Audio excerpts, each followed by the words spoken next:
Gwyn, we love you, and we're going to miss you.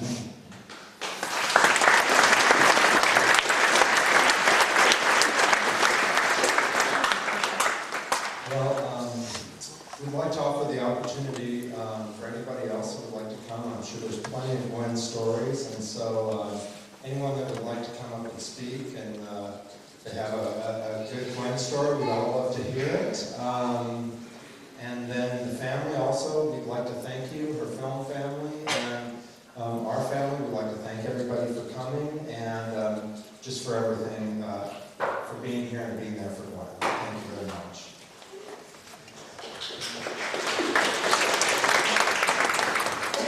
And I worked it out with Marcy to tell the story with you, but she says she can't do it.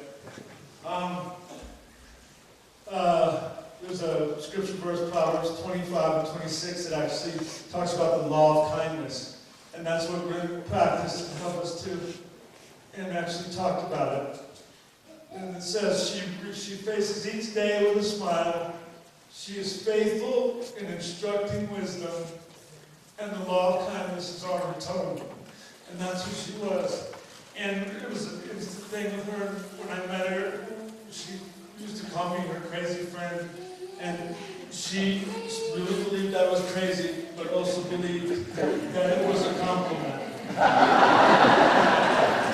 And also, like during this church was the one she used to compliment me on, and so I wore it. I got a call one time, and it was Gwyn, and she said, "How soon can you be in Las Vegas?" And I thought, great, she knew that I wanted to do extra work and stand-in work whenever I could. And I said, "What's the deal? What's the part?" And she said, "No, it's extras casting." I was like, "Oh, so I didn't know you had a film." "No, this is your chance, Louis. You can do this. You can go key this movie as the extras casting director." And but you have to get in your car and start driving. And I was like, okay. She goes, "What's happened?" She says, "Well, there was a movie, and the guy got fired. And he's called all the people and told them the movie's over, and there's no more money, and it's a disaster." And I'm like, "And you're sending me because..." And she's like, "Well, I think you can do it, but I do warn you that it is a recipe for disaster, and I also know you can handle and not wear it personally if it fails." And I was like, "Okay." She goes, "Okay, so I'm going to call you back." So I get in the car and I'm driving to Las Vegas. I have no idea who I'm going to talk to, what I'm going to see. And then I get a call from Angela Thunder. "Yeah, you were recommended for..." I go, "Yeah, I sent the resume." Okay. And then, meanwhile, Marcy's in a hotel room in Las Vegas, crying, totally destroyed, because she would have been sneaking around, stealing files the night before this person was going to be escorted off by security. And so Gwyn calls me, "Okay." She goes, "Okay, this is probably your job if you get there." I said, "Okay, great. What, do I get an assistant?" She said, "You've already got one."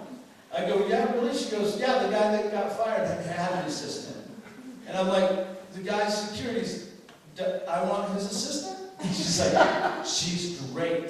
She's amazing. I've been talking to her. She's a little upset."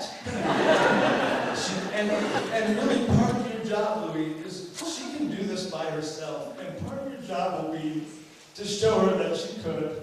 And that's the thing, is this wasn't her film.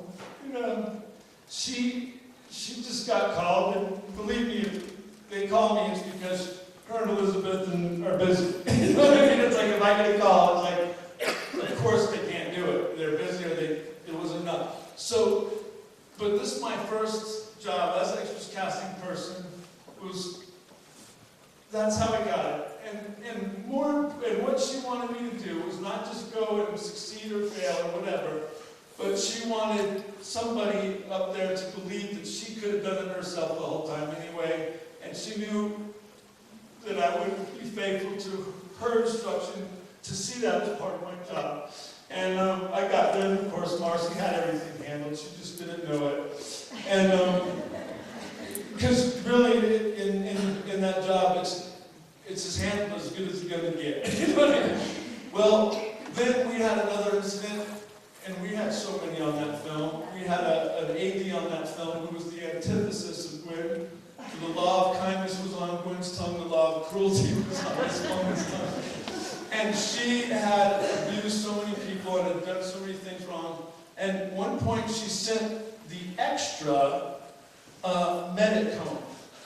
And the extra medic was not extra. He was there taking care of a blind person who was in a room now, all by herself, scared for hours, while this film was in overtime and still not likely to make the day. And when the lady was found and she was traumatized and everything, and the other guy who got fired was calling everybody, telling them what a terrible film it was, and I get on the computer from our cruddy little hotel room to type in on Savage Casting's board the needs for the next day, only my password was no good. And I freaked out, and I called, and I finally get hold of it. Gwyn, I'm cut off from the website. You're not letting me use the MySpace or anything. I can't post my thing. She goes, no, and not until you square that show away, because there is a lot of extras being mistreated on that show, and I do not allow that to happen on my shows. And if you're going to use my name and my bulletin board, then you had better square that show away quickly. And that's why I knew you'd call me, and I just want you to know that. And I was like, well, the AD and the medic and the. She said, Louis, they're your responsibility, and you got to do this. If you have to go fight or do whatever, you got to do this.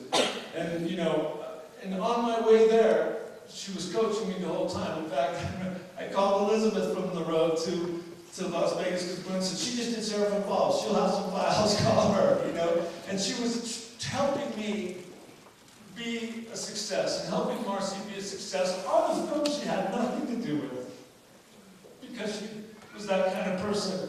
I remember Vinny's here, and Vinny, I'd like to have him tell his own story, if he can. He's good. All right.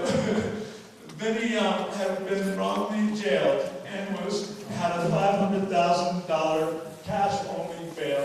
And one of the persons who knew that he was innocent was Gwyn Savage. And I went to court to petition the judge for a decrease in Vinny's bail. And I got there late, and he was a good friend of mine, and Gwyn had been there already, early morning at the courthouse, for Vince McDaniel, talking to the DAs, talking to his attorney, and she was so indignant about this, and she was like, that if he was 150-pound Jewish white boy with glasses, he'd be out on his own recognizance. And she was just so upset, wasn't it? And she would go to bat, and I was telling her, that is the kind of person, bright and early at the courthouse. Here she is defending this person. And there's Sarah, her birthday. Gwyn rented a limo. Can you tell this one? So Gwyn rented a limo for Sarah's birthday. This is another example. And we all piled in the limo, and we're out. Well, first, the limo showed up, and it was one of those big buses with a stripper pole. And so Gwyn's like, this is entirely inappropriate. So she called the limo people and said, I want the right limo. Right? And then she called, I'd gotten done, and she called me and said, okay, we're in a stripper pole limo now, but don't worry, we're going to meet you in a real limo.